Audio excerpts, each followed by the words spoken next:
Hello बच्चों, आज हम सीखेंगे कंडक्टेंस ऑफ इलेक्ट्रोलाइटिक सॉल्यूशन। बच्चों, इलेक्ट्रोलाइटिक सॉल्यूशंस की कंडक्टेंस निकालना इतना आसान नहीं है जितना कि एक तार का। ठीक है, वायर में तो क्या आप कनेक्शन कर दो, सब कुछ आपको रीडिंग्स दे देते हैं। तो बच्चों, लेकिन फिर भी कंडक्टेंस को समझना पहले इंपॉर्टेंट है कि कंडक्टेंस कैसे निकालते हैं, कंडक्टेंस क्या होता है। उसके लिए हम अपने पहले वाली नॉलेज का इस्तेमाल करते हैं जिसमें हम आर को देखते हैं। तो आर क्या है बच्चों? आर है आपका रेजिस्टेंस।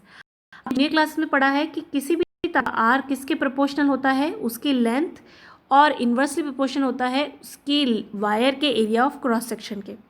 और जैसे ही आप इस प्रोपोर्शन के साइन को हटाते हो तो एक कांस्टेंट आता है जिसको बोलते हैं रो, जो कि आपका है रो।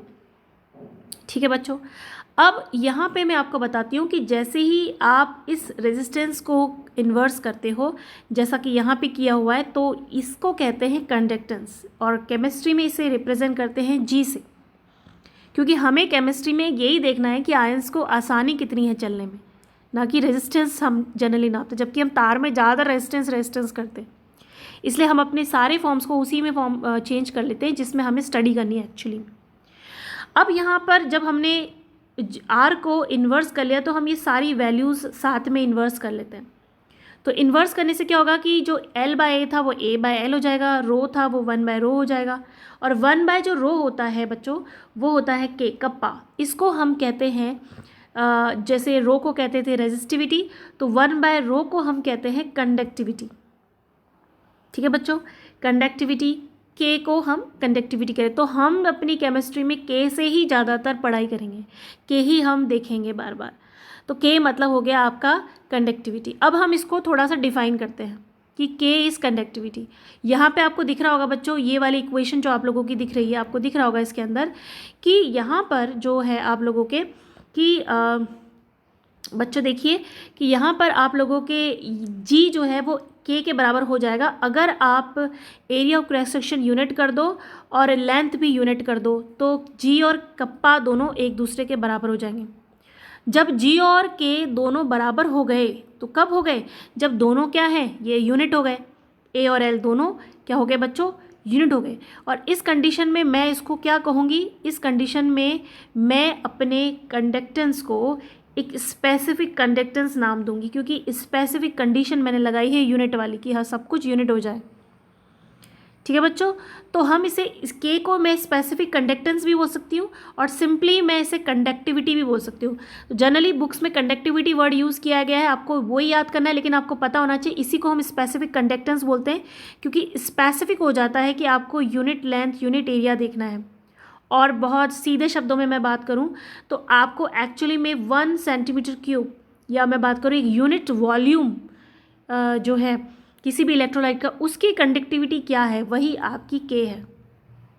ठीक है बच्चों, अब ये जो है आपका इसकी जो यूनिट होती है, जो के की यूनिट होती है वो होती है साइमन पर सेंटीमीटर।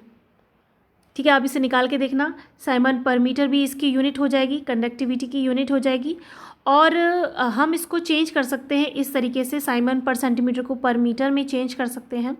सेंटीमीटर जो है ऐसा यूनिट में नहीं आता है, लेकिन हम जनरली सेंटीमीटर पढ़ते हैं क्योंकि केमिस्ट्री में जो इलेक्ट्रोड होते हैं वो इतनी दूर नहीं होते कि मीटर जितनी दूरी है, इसलिए हम जनरली ये यूनिट पढ़ते हैं। फिर भी आपको चेंज करना आना चाहिए ऐसा यूनिट में, तो आपको पता होगा 1 सेंटीमीटर में 100 सेंटीमीटर होते हैं, तो इसलिए हम उसको इस तरह से चेंज कर सकते हैं। तो अब हम आगे देखते हैं conductivity of some selected material. आपको दिख रहा होगा कि किसकी कंडक्टिविटी कितनी ज़्यादा है, इंसुलेटर की कम हो रही है सेमीकंडक्टर्स के बीच में, और फिर कंडक्टर की सबसे ज़्यादा। ये आप अपने एनसीईआरटी में से स्टडी कर सकते हैं। ठीक है बच्चों, तो कंडक्टिविटी की मेजर करोगे, अगर कंडक्टिविटी को मेजर करोगे तो आप बता सकते हो ये इंसुलेटर है, ये कंडक्टर है, ये सेमीकंडक्टर है, इस तरीके से। बच्चों, आज की तारीख में तो कुछ ऐसे ऑर्गेनिक पॉलीमर आ गए हैं जिसमें से करंट बह सकता है। टाइम लगेगा अभी इन सबको फंक्शन में आने में, लेकिन फिर भी हैं अभी भी ये। ठीक है ना। और कुछ ऐसे मटेरियल हैं जो ज़ीरो रेजिस्टिविटी ऑफ़र करते हैं और इनफाइनाइट कंडक्टिविटी भी, उनको हम सुपर कंडक्टर कहते हैं। ऐसे कुछ मेटल्स हैं, है ना, तो वो सुपर कंडक्टर्स कहलाते हैं। ऐसे कुछ मटेरियल पर स्पेसिफिक कंडीशंस हैं उनकी, वो ऐसा कब करते हैं, सुपर कंडक्टर की तरह कब बिहेव करते हैं। चलिए हम इसको आगे बढ़ते हैं, थोड़ा सा हम अपने टॉपिक की तरफ ज़्यादा आते हैं। अब देखिए बच्चों, ये जो तार, मैं आपको एक इलेक्ट्रोलाइट की कंडक्टिविटी बताने से पहले कुछ डिफरेंस बताना चाहती हूँ कि तार की रेजिस्टेंस निकालोगे या उसका कंडक्टेंस निकालोगे और एक आपने इलेक्ट्रोलाइट का कंडक्टेंस निकालोगे, दोनों में क्या क्या प्रॉब्लम्स आएंगी। तार तो बड़ा ईजी है, उसका जैसा नेचर है, चांदी का तार है, नेचर स्ट्रक्चर चांदी सही है, पतला तार है तो जल्दी से करंट बहेगा। इसके अलावा आपका वैलेंस इलेक्ट्रॉन, मेटल्स हैं तो वैलेंस इलेक्ट्रॉन होंगे, मेटल एक good conductor of electricity. Temperature आपके देखा था कि अगर आप टेम्परेचर बढ़ाओगे तो रेजिस्टेंस बढ़ जाता है तार के केस में, ठीक है बच्चों। लेकिन इसका जस्ट उल्टा होता है बच्चों। हम जब बात करते हैं हमारे इलेक्ट्रोलाइट की कंडक्टिविटी मेजर करने की बात करते हैं, तो वो डिपेंड करता है कि इलेक्ट्रोलाइट कैसा है। भाई इलेक्ट्रोलाइट अगर आपका स्ट्रॉन्ग है तो टूट जाएगा, बहुत अच्छे से करंट बहेगा। साइज़ पे डिपेंड करता है, अगर आयंस जो है आपका, जैसे सोडियम आपने डाला है, उसको पानी के मॉलिक्यूल ने घेरा है और पानी के जो मॉलिक्यूल हैं वो इतना घेर के इतना सारे इसके आसपास इकट्ठे हो जाएंगे बल्क में कि ये बड़ा हो जाएगा साइज़ में काफ़ी ज़्यादा, तो भारी हो जाएगा। तो इस कंडीशन में हम बोलेंगे कि नहीं भाई कंडक्टिविटी ज़्यादा नहीं है। और सॉल्वेंट कैसा है, पानी जैसा सॉल्वेंट है, अच्छा है, कंसंट्रेशन कम है, वगैरह वगैरह बहुत सारी चीज़ें। विस्कोसिटी ज़्यादा है तो कम, धीरे धीरे आयन बहेंगे, तो उस पर भी डिपेंड करती है कि कंडक्टिविटी क्या होगी।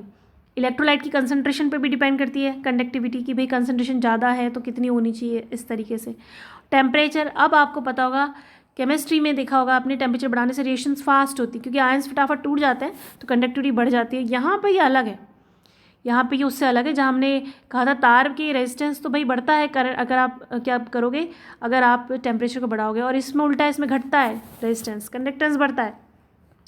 अब देखिए बच्चों, हम बात करते हैं कंडक्टिविटी को नापे कैसे। अभी तो सिर्फ बात करिए, प्रैक्टिकली करके देखते हैं। जब प्रैक्टिकली करने जाते हैं तो बड़ी दिक्कतें आती हैं बच्चों। ज़्यादातर फिजिक्स में क्या होता है कि जब भी आपको रेजिस्टेंस पता लगाना होता है किसी भी तार को, तो उसके लिए आपके पास एक चीज़ है जिसे कहते हैं व्हीटस्टोन ब्रिज। उसमें 4 रेजिस्टेंस लगाते हैं, उनको बैलेंस कंडीशन में लाते हैं, और हम इस तरीके से करते हैं कि 3 का हमें पहले से रेजिस्टेंस पता होता है और एक अननोन होता है, उससे हम पता लगा लेते हैं, ठीक है। वो व्हीटस्टोन ब्रिज का काम होता है। और यहाँ पे केमिस्ट्री में हम रेजिस्टेंस कैसे लगाए, तार तो है नहीं कि 3 तार जोड़े, चौथा जो हमें नहीं पता उसे जोड़ दिया, यहाँ तो सोल्यूशन है। तो भाई हम उस प्रॉब्लम को भी हमें सॉल्व करना है। दूसरी बात ये है कि हम अगर जो वहाँ पे क्या होता था, वहाँ पे आप एक बैटरी लगा दो कोई फ़र्क नहीं पड़ता था, बैटरी डीसी करंट देता है। लेकिन जब हम बैटरी लगा देते हैं तो इलेक्ट्रोलाइसिस हो जाती है। आपने 10th में पढ़ा होगा, मग्गा होता था, उसमें आप पानी रखते थे और जैसे करंट डालते थे वो इलेक्ट्रोलाइसिस हो जाती थी, पानी टूट जाता था हाइड्रोजन ऑक्सीजन में। तो कंपोजिशन ही बदल जाता है अगर आप बैटरी लगा दोगे, डीसी लगा दोगे। तो हमें 2 प्रॉब्लम है भाई कि हम ऐसे इजीली इलेक्ट्रोलाइट सोल्यूशन का यूज़ नहीं कर सकते, मतलब इतनी आसानी से हम उसकी कंडक्टिविटी मेजर नहीं कर सकते। तो दोनों को हमने सॉल्व किया है। एक तो तार की प्रॉब्लम को कंडक्टिविटी सेल बना के, कि कंडक्टिविटी सेल बना दो फिर जोड़ दो व्हीटस्टोन ब्रिज में, तब आप निकाल लोगे। उसके अलावा डीसी करंट हम यूज़ नहीं कर सकते तो आप एसी यूज़ कर लो भाई, डीसी नहीं कर सकते तो एसी कर लो, उससे आपका जो है कंपोजिशन चेंज नहीं होगा। तो ये कंडक्टिविटी सेल होते हैं, आपको ड्रॉ भी करने आने चाहिए। इसमें प्लैटिनम का यूज़ किया गया है। इसमें प्लैटिनम इसलिए यूज़ किया गया है बच्चों क्योंकि वो क्या होता है कि वो प्लैटिनम जो होता है आपका वो रिएक्ट नहीं करता, और जब आपका प्लैटिनम रिएक्ट ही नहीं करेगा किसी के साथ तो वो सही से रिएक्शन देगा, कंडक्टिविटी सही से मेजर होगी, ठीक है बच्चों। अब यहाँ पे देखो वायर्स यहाँ पे जो है छोड़े हुए हैं, अब इसको आप कहीं पे भी जोड़ के लगा सकते हो, और यहाँ बीच में आपका सोल्यूशन भरा हुआ है जिसकी कंडक्टिविटी आपको निकालनी होती है। अब हम बात करते हैं आगे थोड़ा सा। यहाँ पे मैं आपको ऑलरेडी सब कुछ यहाँ पे डिटेल में बता चुकी हूँ। यहाँ पे एक चीज़ और बतानी है, L/A। तो L/A क्या है बच्चों, L/A जो है आपका सेल कांस्टेंट होता है जो फिक्स होता है किसी भी चीज़ का। अब आपको पता है ना बच्चों, ये कंडक्टिविटी सेल है आपका, तो इसमें ये इलेक्ट्रोड का जो एरिया है, ये इनके बीच की जो डिस्टेंस है, ये सब कुछ फिक्स है। आप कंसंट्रेशन बदल सकते हो, लेकिन इनके बीच में जो डिस्टेंस आ रही है, इनके बीच का जो जितना इलेक्ट्रोड डूबा हुआ है इस इलेक्ट्रोलाइट में, उसका एरिया फिक्स है। तो L/A हमेशा फिक्स होगा किसी भी कंडक्टिविटी सेल के लिए। तो सेल कॉन्स्टेंट किसी भी कंडक्टिविटी सेल का फिक्स ही होता है, ठीक है बच्चों। तो ये आपको पता होना चाहिए। तो जो सेल कांस्टेंट होता है उसको हम रिप्रेजेंट करते हैं G* से। और हम अगर अपने पूरे फॉर्मूले में अगर आप आगे से थोड़ा सा अपनी NCERT में देखोगे तो ये हमारे पास रिलेशनशिप आता है, ये K is a kappa, kappa means conductivity, ठीक है बच्चों। अब हमारे लिए आसान हो गया है कि हम किस तरीके से निकालें। देखो आपको सेल कांस्टेंट पता चल गया है। सेल कांस्टेंट निकालने के बाद आपको सिंपल अपना कंडक्टिविटी सेल को व्हीटस्टोन ब्रिज में ऐसे लगाना है। अब आप करने के बाद आपको पता है व्हीटस्टोन ब्रिज में बैलेंस में आ जाते हैं सारे के सारे रेजिस्टेंस। जो 4 रेजिस्टेंस बैलेंस में आने के बाद ये नल पॉइंट डिफ्लेक्शन नहीं होता, नल पॉइंट आ जाता है। और हम डायरेक्ट ये फॉर्मूला लगाते हैं जिसमें हमें पता है R1/R2, ये फिक्स है बच्चों। ये आप लोग जब फिज़िक्स में आपने देखा होगा तो वहाँ पर ये इस तरीके से बैलेंस में आते हैं रेजिस्टेंस व्हीटस्टोन ब्रिज में। यहाँ पे भी हम ऐसे करेंगे, जब बैलेंस आएगा नल पॉइंट है भाई, डिटेक्टर लगाया हुआ है, ठीक है, हेडफोन वगैरह कुछ और एक चीज़ लगाई है ये, क्योंकि डीसी में जो इंस्ट्रूमेंट यूज़ होते हैं ना बच्चों, वो हम यहाँ पे गैल्वेनोमीटर ऐसे ऐसे यूज़ नहीं कर सकते। तो यहाँ हमें अलग से थोड़ी सी हमें स्मार्टली यहाँ पे एक डिटेक्टर लगाया गया कि जब वो अपनी आवाज़ उसकी बिल्कुल फिक्स हो जाएगी, ये जो भी होगा उससे हमें पता चलेगा कि ये बैलेंस में आ गया है। अब यहाँ पे क्या होगा कि यहाँ पे हम सारी वैल्यू, क्योंकि बाकी तो हमें पता है, ये सारी तो हम लगा रहे हैं, ये तो नहीं पता, ये हमें पता चल जाएगी। जैसे ही आपको R2 पता चल जाएगा, आप हमारे फॉर्मूले में जो हमने अभी देखा था उसमें लगा दो सेल कांस्टेंट अपॉन R। तो सेल कांस्टेंट तो पता ही है आपको, उसको रेजिस्टेंस आपने व्हीटस्टोन ब्रिज के थ्रू पता लगा लिया तो K आपको पता चल जाएगा।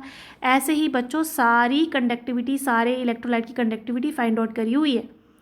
तो बच्चों जो कंडक्टिविटी होती है वो फिक्स होती है, क्योंकि वो स्पेसिफिक होती है, उसमें फिक्स होता है कि इतनी लेंथ एरिया में देखोगे इतना ही आप एरिया डिप करोगे जो भी है।